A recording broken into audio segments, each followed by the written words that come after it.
Live mula sa GMA Network Center, 20 taon nang nakatutok, 24 oras.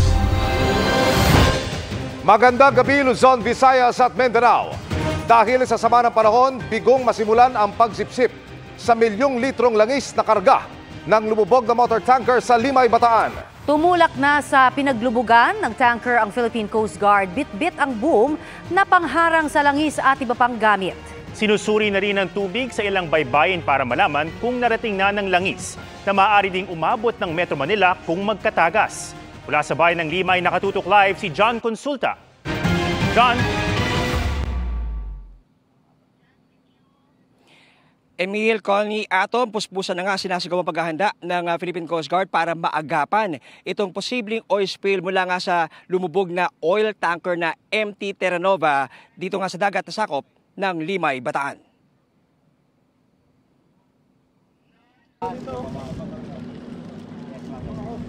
Tulong-tulong ang mga tauhan ng Philippine Coast Guard Bataan sa pagkasakay ng oil spill boom at iba pang equipment. Ang boom ay pangharang sa pagkalat ng langis na pinangangambahan sa dagat ng Limay, Bataan kasunod ng paglubog doon kahapon ng motor tanker o MT Terra Nova. Ito nga yung private salvage company na tutulak ngayon sa bahagi ng karagatan ng Limay, Bataan kung saan lumubog itong MV Terra Nova. Ayon sa Philippine Coast Guard, itong grupong ito ang siyang gagamitin para sipsipin ang 1.4 million na litrong industrial oil na nakarga itong MV Terra Nova. At sa oras na masipsip ito ay kakarga naman, ilalagay dito sa mga plastic containers na ito para talaga namang maalis sa peligro itong karagatan ng Bataan. Ayon sa PCG, sa ngayon ay oil sheen o oil slick pa lang ang nasa pinaglubugan ng barko. Pero sakaling tumagas ang langis na karga nito, pinangangambahang umabot ang oil spill sa Metro Manila at iba pang karating lugar. Hanggang Paranaque, Nabotas, itong Manila, Bulacan, saka Pampanga. So we are coordinating with the local government units of these areas, plus dinispatch natin yung mga personnel natin para monitor. Okay, just to prepare. Sinimulan lang suriin ng Coast Guard ang tubig sa paligid ng lumubog na barko. Pero dahil sa sama ng panahon ay di masimulan ang siphoning o pagkuha ng langis mula rito. Pinagbawal naman ng munisipyo ang pangingisda sa lugar. Sa pakipagtulungan po ng mga barangay captains natin, siyempre po nagpe-prepare din po ng mga tulong. Kumuha na rin ng water sample ang Penro EMB sa iba't ibang coastal areas sa Limay at Mariveles para malaman kung inabot na sila ng langis.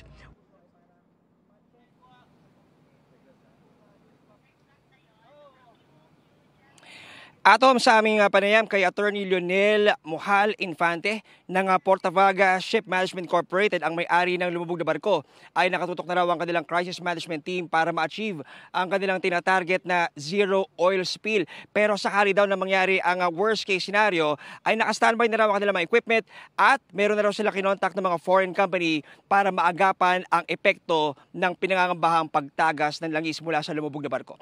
Yan ang latest mula sa Limay, Bataan. Balik sa iyo, Atom. Maraming salamat, John Consulta. Halos 100 milyong piso na ang halaga ng pinsala ng Super Bagyong Carina at Habagat sa agrikultura at infrastruktura sa Pangasinan. At live mula naman sa Dagupan City, nakatutok live si Claire Lacarinao ng GMA Regional TV. Claire? Yes, Connie, may mga malalakas na pag-ulan at baha ang nararanasan pa rin sa ilang bahagi ng Dagupan City, maging sa ilang karatig bayan. Sa taas ng baha sa ikalawang palapag ng kanilang bahay, nananatili si Lola Milagros at kanyang mga apo sa Barangay Talibao sa Kalasyaw, Pangasinan. At para makalabas, tumutuloy sila sa kawayan papunta sa bubong. Ang baha sa baba malalim, kaya hindi kami makalabas. Nandito kami sa taas, dito kami nagluluto sa taas. Sanay na sila. Hindi lang ito ang taon, may aabuti ng 1 buwan na ganyan na baha yan eh. Kabilang sa dumadaloy sa Kalasyaw at bayan ng Santa Barbara, ang Marusay Sinukalan River na nasa 7 talampakan ng lalim as of 9 a.m. at malapit na sa 8 kalahating talampakang critical level. Pinagtatanggal na ng Santa Barbara MDRRMO ang mga nakabara tulad ng mga water lily na inanod galing sa ibang bayan. Sa taas kasi, malakas pa ang ulan kagabi. Kaya hindi ko alam kung gaano katagal bumaba yung tubig galing doon sa kanila. Baka maapektuhan kami. Umapaw na rin ang Payas Creek na nagpabaha hanggang binti sa barangay Anolid ng Mangaldan, Pangasinan. Binaharin ang mga nakatira malapit sa mga bukirin at creek. Hanggang dito po sa tuhod. So, yung mga damit ko basang-basa na lahat. Isa ito siguro na dahilan na hindi makaagos ng mabilis yung tubig papunta sa Sinukalan River. Kasi po itong inilagay na imburnal na na medyo nakakabara. 2 araw na ring baha sa gilid ng ilog sa Barangay Poblasyon Lingayen, Pangasinan. Kaya nakapatong sa mga upuan ang gamit ng mga residente. Mahirap, natakot naman darating yung tubig. Hindi ka makatulog. Mahirap po, lalo na po pag kailangan magsaing. Nasa evacuation center naman ang maraming binaha sa Dagupan City at nakatira sa mga modular tent. Malala po kasi hindi ako nakakapagtrabaho sa parlo. Siyempre nahirapan yung mga anak ko. Ang iba tulad ni Jerus at kanyang 7 buwang gulang na sanggol, lumikas na rito bago pa bahain ang tahanan. Bukod sa Dagupan, 7 bayan na sa Pangasinan ang pinerwisyo ng baha. Low-lying areas, malapit sa mga kailugan, ito yung mga binabaha. Halos 100 milyong piso na ang pinsala ng masamang panahon sa agrikultura at infrastruktura ng probinsya.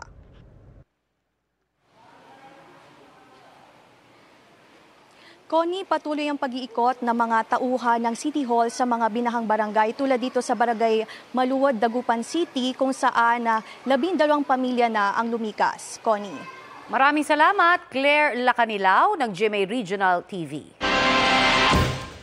Huling Biyernes bago ang pasukan sa public school pero tiyak nang di makasasabay dyan ang 700 paaralan. Mahigit 200 dyan ang baha habang ang iba ginagamit na evacuation center. Nakatutok si Sandra Aguinaldo. Sa gitna ng malakas na pag-ulang dala ng habagat at super bagyong Karina, ilan sa mga nalubog ang mga paaralan. Ganyan ang naranasan sa public school na ito sa Sarat, Ilocos Norte.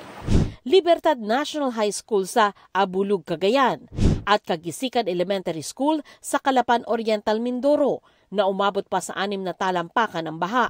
Ayon sa DepEd, 246 na eskwelahan ang binaha. Kundi naman lubog sa tubig, ang ilang silid-aralan nagsisilbi ngayong evacuation center. Tulad sa Malanday National High School sa Valenzuela City na binisita ni Pangulong Bongbong Marcos. Isa ito sa 64 na eskwelahang ginagamit pa ngayong evacuation center batay sa datos ng DepEd. Sa kabuuan, 738 na eskwelahan sa 4 na rehiyon ang hindi makakapagbukas ng klase sa Lunes. Gusto natin makabalik talaga sa July 29, no? Pero talaga, yung iba hindi talaga kakayanin. On the whole, so far ang report sa amin is ang severely damaged talaga yung NCR, yung Region 4A, Calabarzon, tsaka yung, well, it seems Region 3 din because we have 400 schools that will open after July 29. Kabilang sa mga nagsuspende na ng pagbubukas ng klase sa Lunes, ang Malabon.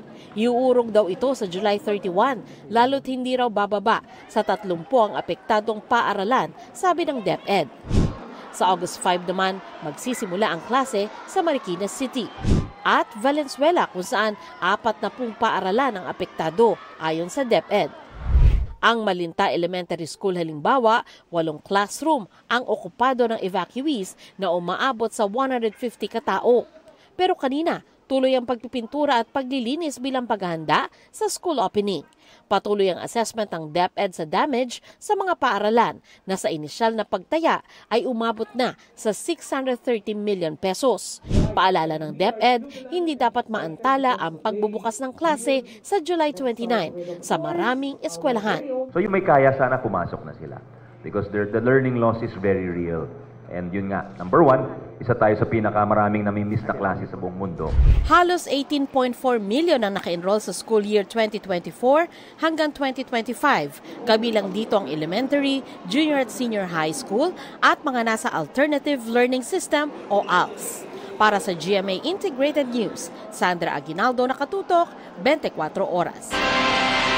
Bukod sa pagkain, kulang na rin ng malinis na tubig sa ilang evacuation centers. May mga ipinadalang water tanker ang Manila Water at Maynilad pero bitin sa dami ng mga lumikas. Nakatutok si Tina Panganiban Perez. Maaraw na pero meron pang mga evacuees sa Malanday Elementary School sa Marikina na hindi pa rin makauwi sa kanilang mga bahay. Wala pa raw kasing kuryente at tubig sa lugar nila. Nagpadala ang Manila Water kaninang umaga ng water tanker. Yung mga konting comfort lang na mapoprovide sa pamamagitan ng pagkakaroon ng malinis na tubig na maiinom, yun yung ating pinagtutuunan ng pansin sa mga panahon ng sakuna or ng kalamidad. May bitbit na timba si Flora Lynn Lacre, pang-igib sana ng panligo. Pero pagsilip niya sa mga drum, mabilis daw maubos ang rasyong tubig dahil sa dami ng evacuees. Nasa mahigit 1,500 pa ang evacuees dito sa Malanday Elementary School. Minsan po talaga nawawalan po ng tubig. Nagigib po. May dumadating naman pong truck na parang truck po ng tubig. Mahirap lalo na po sa CR. Pag nag-CR ka. May water tanker ng Manila Water ding nag-deliver ng tubig sa H. Bautista Elementary School kahit may supply rin sa gripo. Okay naman po yung tubig sa CR. Opo, yung sa mga bahay-bahay lang po yung wala. Ang ilang sinusuplayan ng Manila Water, nakaranas naman ng malabo o maruming tubig sa gripo. Nagkaroon daw kasi ng problema sa water treatment facility matapos ang tuloy-tuloy na pag-ulan. Ito naman yung ating sinolusyonan magdamag kagabi.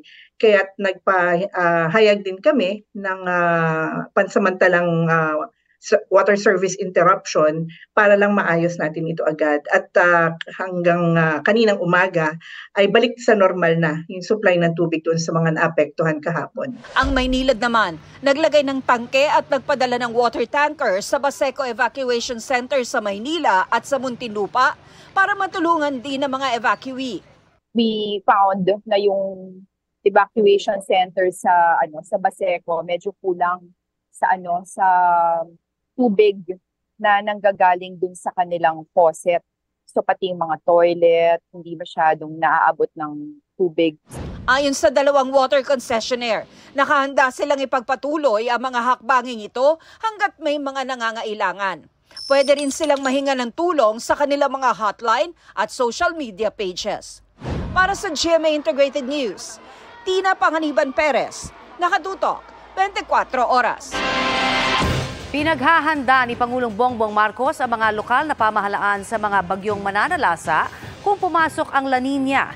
Sa kabila naman ng mga pagbaha, nais pa rin ng Pangulong matuloy ang pasukan sa Lunes. Nakatutok si Ivan Mayrina. Sa Mauban, Quezon, nagsagawa kanina ng situation briefing si Pangulong Bongbong Marcos. Bukod sa Mauban, nasa lanta rin sa lalawigan ng Quezon ang bayan ng Agdangan at Polillo. Lahat naman daw ay naabutan na ng tulong. Sa gitna nito, pinaghahanda na ng Pangulo mga lokal na pamahalaan dahil simula pa lang anya ito ng mga bagyo ngayong taon. This is the first typhoon sa La Nina. Mahaba pa to. So we have to prepare for that. Mula sa Quezon, Rizal Province naman ang pinuntahan ng Pangulo. Mula sa Himpapawid, sinilip ng Pangulong lawak ng pinsala. 4 na bayan doon ang pinakanasalanta. Ang San Mateo, Cainta, Montalban, na apektado ng pag-apaw ng Marikina River, at ang Tanay.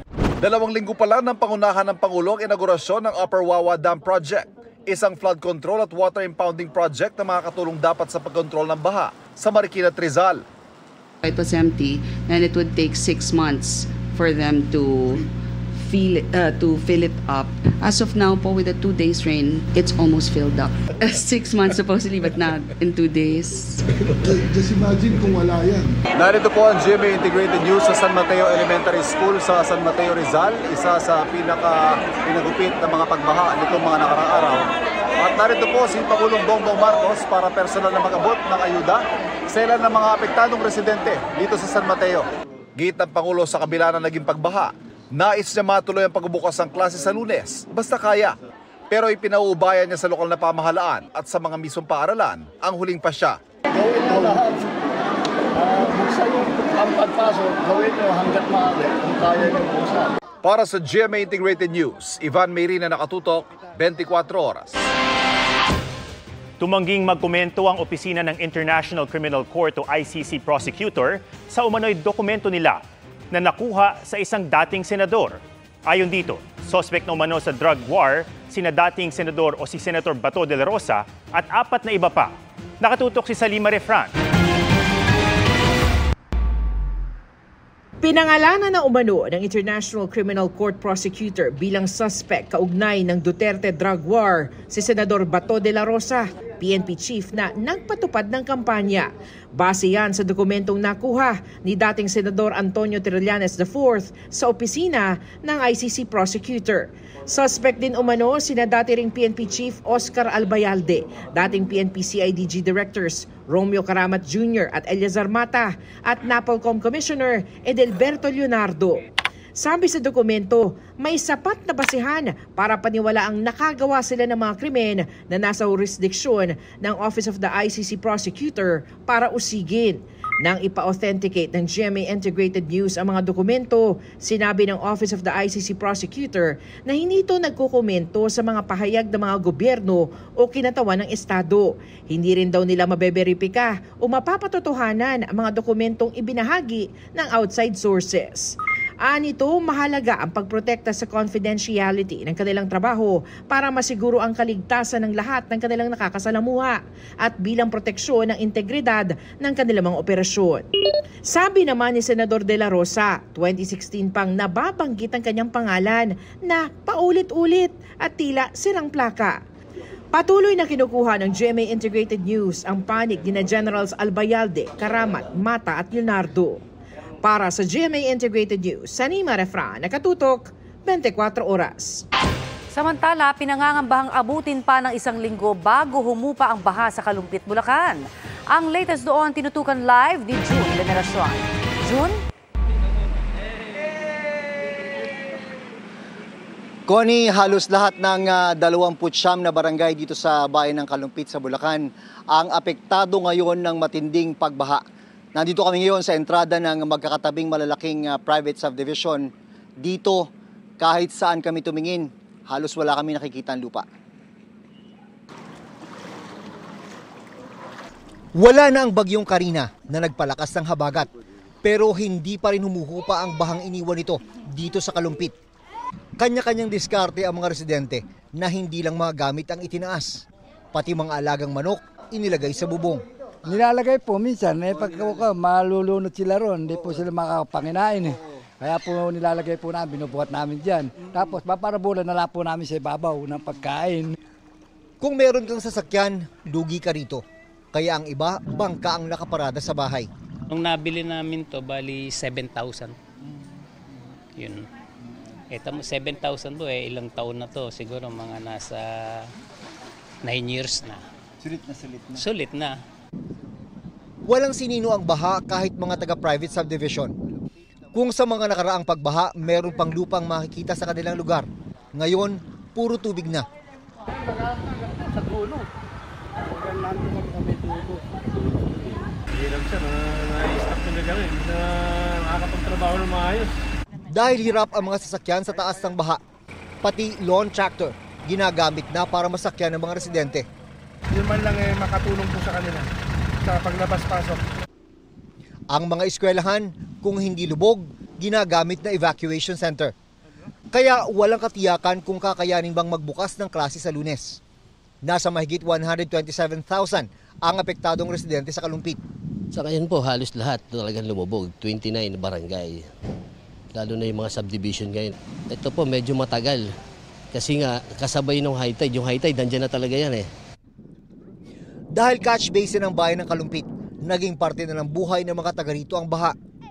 Palayan talaga itong aming kinatatayuan, pero kita nyo naman ngayon, naging instant na swimming pool para sa mga bata at iba pang residente nitong barangay Sapang Bayan dito sa Kalumpit, Bulacan. Epekto ito ng mga matinding pag-ulan na sinabayan pa ng high tide at pagpapakawala ng tubig ng dalawang dam, yung Ipo Dam at Bustos Dam. Kaya yung mga taga rito, tingnan nyo naman, meron silang bagong libangan.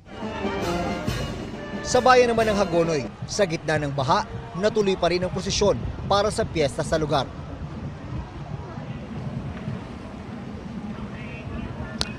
Sa taya ng Kalumpit Municipal Disaster Risk Reduction and Management Office ay baka umabot pa ng 1 linggo bago tuluyang mawala ang baha sa mga apektadong lugar dito. Balik sa Connie. Maraming salamat, June Veneracion. Dahil sa lakas ng agos ng Marikina River kung kaya natanggal sa pagkakaangkla ang isang barge na bumangga sa iba pa bago inanod sa isang tulay sa Pasig. Yan ang lumabas sa investigasyon ng DPWH. Kung maisasalba pa ang tulay, alamin sa pagtutok ni Mariz Umali. Kung paanong humantong sa pagbangga ng mga barge na ito sa F. Manalo Bridge sa kasagsagan ng malakas na pag-uulan nitong Miyerkules, nabigyan linaw sa patuloy na investigasyong isinasagawa ng DPWH sa insidente. Sa location map na ipinakita sa GMA Integrated News, makikita ang orihinal na pwesto ng mga barge. Pero bandang alas 3:30 ng hapon nitong Miyerkules, nang lumaki na ng husto ang tubig sa Marikina River, natanggal sa pagkakaangkla ang barge number 20 na bumangga naman sa barge number 18. Nagkaroon parang bowling type or yung chain reaction, nabangga yung isa and then dun sila gumalaw. Noong mga sandaling iyon daw ay may mga tauhan pa ng contractor ang nakasakay sa mga barge. Pero wala na ring nagawa sa bilis at lakas ng agos ng tubig sa Marikina River. Kahit na anong gawin nating timon doon, dahil nga barge lang siya, wala siyang engine na to move by itself. So nadala lang siya. Buti na lang nakaligtas lahat ng sakay ng mga barge. Pero sa kasamaang palad, malaking pinsala ang idinulot sa F. Manalo Bridge na bukod sa mababa ay matanda na rin. Sa ngayon nakahambalang pa rin sa ilalim ng Circulo Verde Bridge ang barge number 20, habang ang ilang tugboat ay nakataob na. May kinontrata na raw na salvage team ang contractor ng DPWH para hilahin na ang mga nakahambalang pa rin mga barge na ito at tanggalin ang mga debris sa lalong madaling panahon. Dahil lubha raw itong delikadong manatili rito, lalo na oras na muling umulan at lumakas ang agos ng tubig. Lalo na matotal damage nila yung tulay, isa yun. Pangalawa, pwedeng pag gumalaw sila, definitely tatama na naman sila dun sa mga barge na naka-steady na dun sa yung mga nakalubog na. They're racing against time. Base naman sa pagsusuri ng DPWH, posible pa raw maisalba ang F. Manalo Bridge para muling madaanan ng mga motorista. Kailangan siya maging passable as soon as possible. Yung approach ang medyo critical na kailangan naming i-secure. Para sa GMA Integrated News, Mariz Umali, nakatutok, 24 oras. Not all superheroes wear capes dahil ang iba ay superstars. Tulad din ng Marian Rivera at Dingdong Dantes na nag-donate ng relief pack sa GMA Kapuso Foundation para ipamigay sa mga nasalanta ng masamang panahon. Nag-volunteer naman sa pagre-repack ang ilang Sparkle Stars. Makichika kay Lars Santiago. Muling inilabas ni Kapuso Primetime Queen Marian Rivera ang kanyang inner Darna.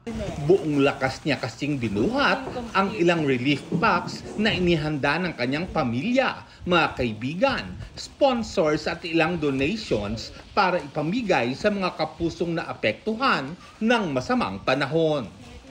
Kasama ni Marian na dumating sa warehouse ng GMA Kapuso Foundation kagabi ang mister na si Dingdong Dantes. Sinabi ni Yan na mahigit 700 bags ng relief goods ang kanilang nairepack. Bukod sa mismong si Marian ang namili ng ilang pagkain, tumulong pa sa pagbabalot ang kanilang anak na sina Zia at Sixto. Maraming salamat dun sa mga nagbigay para at least makakalap kami ng ganung kadaming bag para maibigay natin at ma-distribute natin sa mga kababayan natin. We decided to turn over everything dito sa GMA Kapuso Foundation kasi alam naman natin na GMA Kapuso Foundation isa parati sa mga nauuna pagdating sa mga sites, sa mga ganitong klaseng mga sakuna. Ngayong umaga naman, nakiisa rin sa pagre-repack ng relief food si Bianca Umali. Nung nakita ko nga po na kailangan po talaga ng mas marami pang tulong at sa pag-repack para po sa mga nabagyo nitong kanina, hindi po ako nagdalawang isip. Nakasama ni Bianca sa pag-repack ang kapwa Sparkle artists na sina Jeric Gonzalez, Aaron Villena at singer at Army Reservist na si Ronnie Liang. Maaga namang dumating kaninang umaga ang ilan sa Sparkle Young Stars sa pangunguna ni na Sofia Pablo at Allen Ansay. Nakasama nila sina Bruce Rowland, Anjay Anson, Edgar Allan Guzman, Shaira Diaz, Martin Del Rosario at Roxy Smith. Para sa GMA Integrated News, OR Santiago, nakatutok 24 oras. Sa tindi ng bahang idinulot ng masamang panahon nitong Biyerkules, hindi yan maiwasang ikumpara ng iba sa Bagyong Ondoy. Sabi ng Pag-asa, sa loob ng 6 na oras, mas marami pa ring ulan na dala ang Ondoy na umabot sa mahigit 300 mm kumpara sa 207 mm. Pero tumagal pa ng hanggang 18 oras ang kasagsagan ng ulan ng habagat nitong Biyerkules, kaya halos pumantay sa buhos ng Ondoy. Nakatutok si Sandra Aguinaldo. Sa tindi ng mga pagbahang idinulot ng habagat na pinalakas ng Bagyong Karina, hindi maiwasan ng marami nating kababayan na maalala ang mga dating sungit ng panahon na nagsilbi nilang bangungot. Sa Barangay Rojas sa Quezon City, kung saan abala na sa paglilinis ang mga residente, may naalala si Emmanuel na 60 taon nang nakatira dito. Naulit eh. After ng habagat, eto na naman. Before Ondoy, wala kang nararamdaman?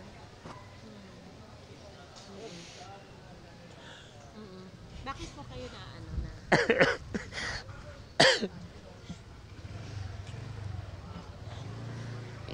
Hindi naisip ko ng... Sorry. Parang nag-memory sa inyo. Ikatlong beses na raw niya itong naranasan sa kanilang lugar. Una, Ondoy, habagat, tapos ito. Na-monitor ng Pag-asa Regional Services Division ang ulan gamit ang instrumentong tipping bucket kung saan naiipon ang ulan. Nakakonekta ito sa tipping bucket recorder na sumusukat sa naipong ulan. Kaya siya tipping bucket, nagtitip. So parang siso. Now, pag na-meet niya yung 0.5 precipitation, amount of precipitation sa isang bucket o isang dito sa container na to, magtitip siya. 8 a.m. pa lang, malakas na po yung ulan eh. Bali, kung babasahin po natin dito, yung hourly po natin, nung 9 a.m., 78 na agad siya eh. So, sobrang lakas ng ulan nga po natin. Nagpatuloy po siya hanggang hapon na po, mga 5 p.m. po.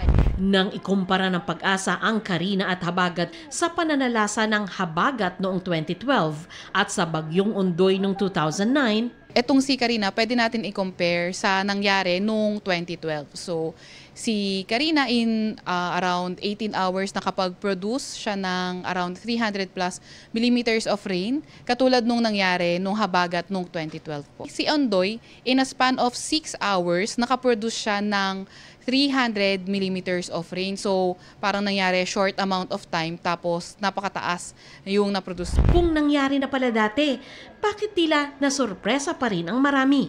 Ayon sa Pag-asa, naglabas naman sila ng kaukulang advisory ilang araw bago ang tuloy-tuloy na ulan. Paliwanag din ng Department of Science and Technology, ang ulang dala ng habagat o monsoon hindi madaling i-predict. Ang pag-eksakto ng prediction ng rainfall pagdating ng habagat, according to Pag-asa, ay mahirap kumpara sa rainfall na dala ng bagyo. Ang threshold po na nakikita natin pagdating sa mga posibleng pagbaha ay nasa 100 millimeters of rain. Pwede na bumaha ang magka-landslide. Kaya kung dumoble pa, lalong sigurado may baha. Para sa GMA Integrated News, Sandra Aguinaldo, nakatutok 24 oras. Iminungkahi ng bagong Pangulo ng PDP laban ni si Senator Robin Padilla ang pagbibitiw sa partido ni Senator Francis Tolentino. Ang sagot ng huli sa pagtutok ni Mark Salazar. Mula sa pagiging Executive Vice President ng Partido Demokratiko Pilipino o PDP, ang partido ni dating Pangulong Rodrigo Duterte, nanumpa nitong Miyerkules si Senador Robin Padilla bilang Pangulo ng partido. Isang araw makalipas nito, hiningi ni Padilla ang pagbibitiw ng kapartidong si Senador Francis Tolentino, hindi lamang bilang PDP Vice President for Luzon, kundi pati pagiging miyembro ng partido.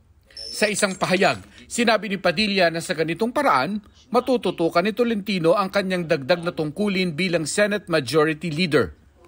Sa pamamagitan nito, maiiwasan daw ang pagkwestiyon sa kanilang pagiging patas sa pagtugon sa mga issue. Maipapakita ang pagiging independent ng partido at makakaiwas sa pagkwestiyon kaugnay sa mga usaping politikal. Matatandaang nitong Mayo, umupo bilang bagong Senate Majority Leader si Tolentino kasabay ng pag-upo ni Senador Chis Escudero bilang bagong Senate President. Tugon ni Tolentino kay Padilla, wag daw munang pag-usapan ang politika sa panahong ito. Mas mainam aniyang magtulungan muna sila para mapadali ang pagbangon ng mga nasalanta. Para sa GMA Integrated News, Mark Salazar, nakatutok 24 oras. Mga kapuso, uulan pa rin po ngayong weekend kaya patuloy po na maging handa. Huling nakita ang low-pressure area sa layong 900 kilometers silangan ng southeastern Mindanao. Sabi ng Pag-asa, mababa pa rin ang tsansang maging bagyo ito. Pero posible pa rin itong makaipon ng lakas habang nasa dagat kaya patuloy na mag-monitor. Wala pang epekto sa bansa ang nasabing LPA sa ngayon. Pero simula po sa linggo, posibleng magpaulan na yan sa eastern sections ng Southern Luzon, Visayas at Mindanao. Maliit naman ang posibilidad itong tumawid sa ating bansa. Bukod po sa LPA, tuloy rin ang epekto ng habagat lalo na sa Luzon at Visayas. Base sa datos ng Metro Weather, mataas ang tsansa ng ulan bukas lalo sa hapon. Halos buong Luzon po ang makararanas niyan, pati na ang ilang bahagi ng Visayas at Mindanao. May heavy to intense rains kaya maging alerto pa rin po sa banta ng baha o landslide. Pati sa linggo, posible po ang malawakan at malalakas na ulan sa maraming lugar kaya doble ingat. Sa Metro Manila, may mga pag-ulan din po ngayong Sabado at sa Linggo, lalo sa bandang hapon at gabi. Samantala, may nakataas pa rin pong gale warning sa northern at western seaboards ng Northern Luzon, gayon din sa northern seaboard ng Northern Luzon. Ibig sabihin po niyan, magiging maalon pa rin sa mga nabanggit na baybayin, kaya delikadong pumalaot ang maliliit na sasakyang pandagat. Ready na para magbigay ng best of the best experience this weekend ang powerhouse singers na sina Julian San Jose at SB19 member Stel. Sa inaabangan nilang collab concert, ilang special guest ang dapat ding abangan. May live report si Darlene Kai. Darlene! Handang-handa na itong New Frontier Theater dito sa Cubao, Quezon City dahil isang tulog na lang bago ang inaabangang collab concert ni na Limitless star Julian San Jose at SB19 member Stel. Mula sa pagsasetup ng stage, light, sound check, pati practice ng dancers and singers, talagang lahat sinisigurong best of the best ang mapapanood ng fans. Mapapanood na kasi bukas, July 27 hanggang sa Linggo, July 28, ang ating tinig. Collaboration concert nito ni na Julian San Jose at SB19 member Stel sa New Frontier Theater sa Quezon City. Sa 2 gabi ng kantahan at sayawan, asahan ng exciting performances not just from these two powerhouse singers. Di rin kasi pahuhuli ang prod numbers ng kanilang guests, gaya ni na SB19 members Pablo at Josh, ang ESO ni Julian na si Raver Cruz, at Mr. Pure Energy Gary Valenciano. Pero hindi lang saya ang goal ng concert na ididirect ni Paolo Valenciano. Magkakaroon din sa concert venue ng donation drive ang GMA Kapuso Foundation at 18, ang official fandom ng SB19. Maaaring magdala ng canned goods, bigas at noodles o mag-donate ng cash at GCash para sa mga nasalanta ng Super Typhoon Karina at Habagat. As artists, syempre, may kaakibat din na responsibility to use a platform to really, go out there and help those who are in need. Para sa mga kababayan natin na mga handang tumulong sa mga kapwa natin na nasalanta ng bagyo, we are very open to accept anything po na maitutulong nyo. Pwede nyo po dalahin bukas at sa Linggo.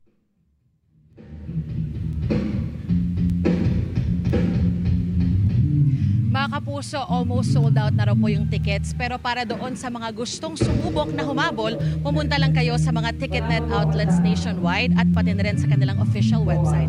Yan ang latest mula dito sa Quezon City. Balik sa'yo, Iya. Maraming salamat, Darlene Kai. Ilang oras na lang bago ang inaabangang pagbubukas ng 2024 Paris Olympics na sa unang pagkakataon ay hindi sa loob ng stadium ikakasa. Handa ng ibandera ng Team Pilipinas sa kanilang pusong palaban lalo't ika-100 taon din itong paglahok ng ating bansa sa palaro. Nakatutok si Ian Cruz.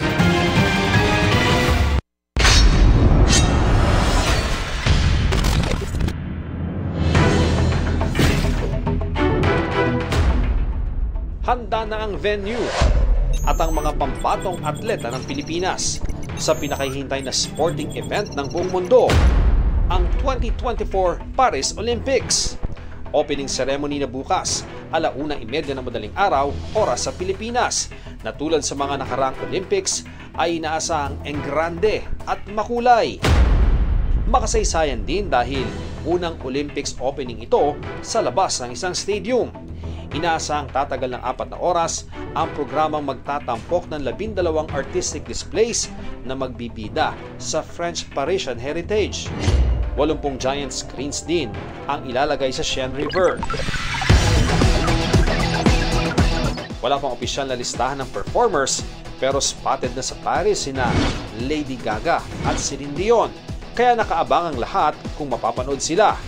Mahigit 10,000 atleta ang lalahok. Ready na kami lahat. So all set na. Excited lahat kasi first time magkakaroon ng parade na not in stadium.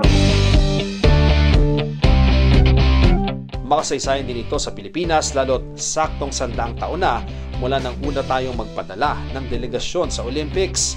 Handa ang ating flag bearer sa sina Carlo Paalam at Nesty Petesio na inaabangan ng kanyang mga magulang.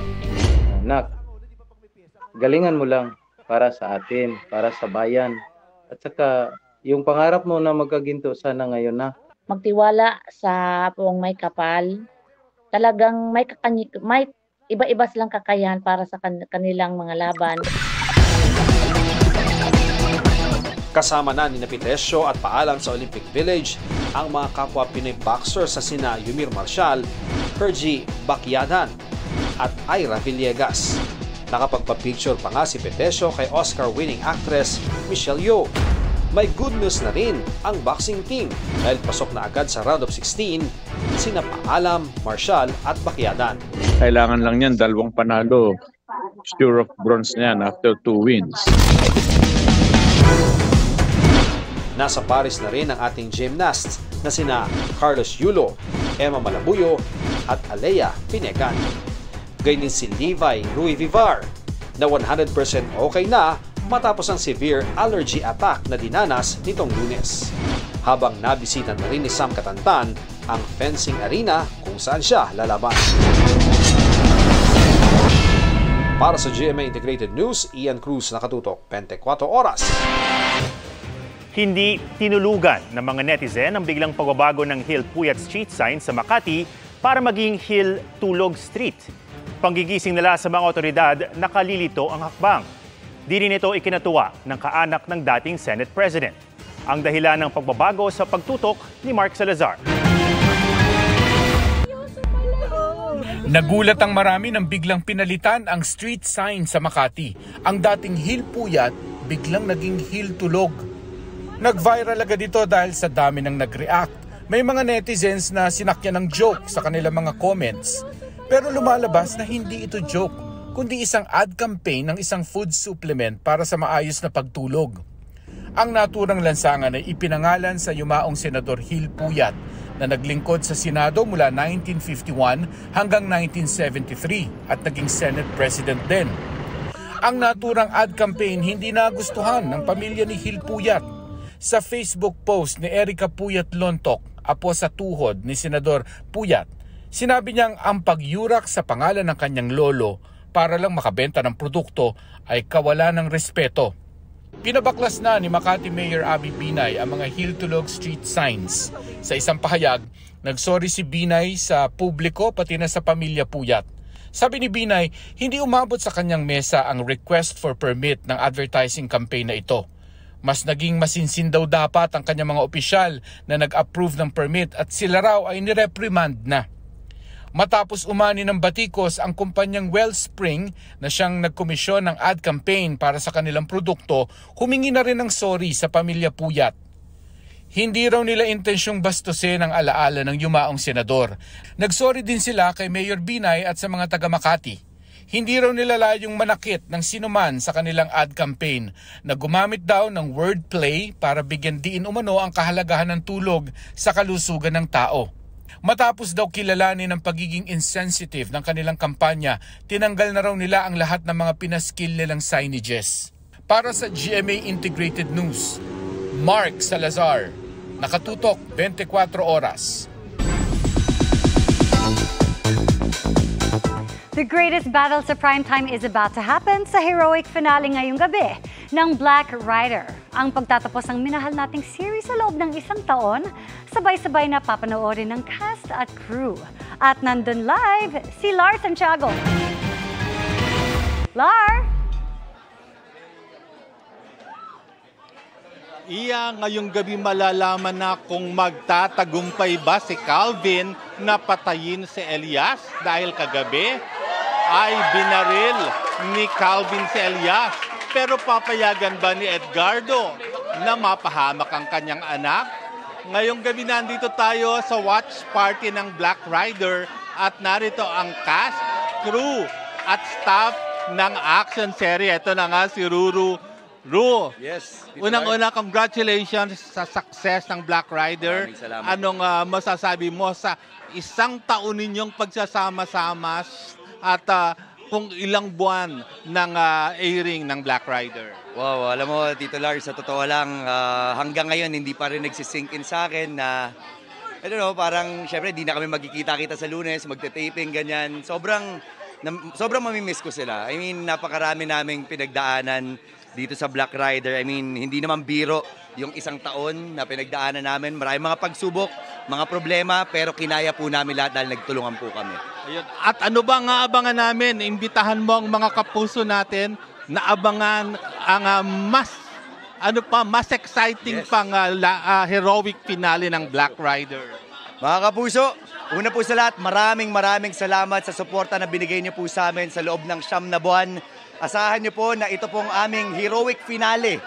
Dito na po talaga ibubuhos na po namin lahat ng aming makakaya para po mapaganda ang bawat eksena dahil para po sa inyo ang show na Black Rider. Mahal po namin kayong lahat. Salamat po sa suporta. Thank you, everyone! At makikisama tayo ngayon sa panonood ng heroic finale ng Black Rider with Ruru and the other cast at staff at crew ng Black Rider. Iya? Nakaabang ako! Congratulations to the whole Black Rider team. Ang galing nyo lahat. Maraming salamat, Lars Santiago. At yan ang mga balita ngayong Biyernes. Ako po si Emil Sumangil. Ako naman po si Connie Sison para sa mas malaking misyon. Para sa mas malawak na paglilingkod sa bayan. Ako po si Ato Marauli. Mula sa GMA Integrated News, ang News Authority ng Pilipino. Nakatuto kami 24 oras.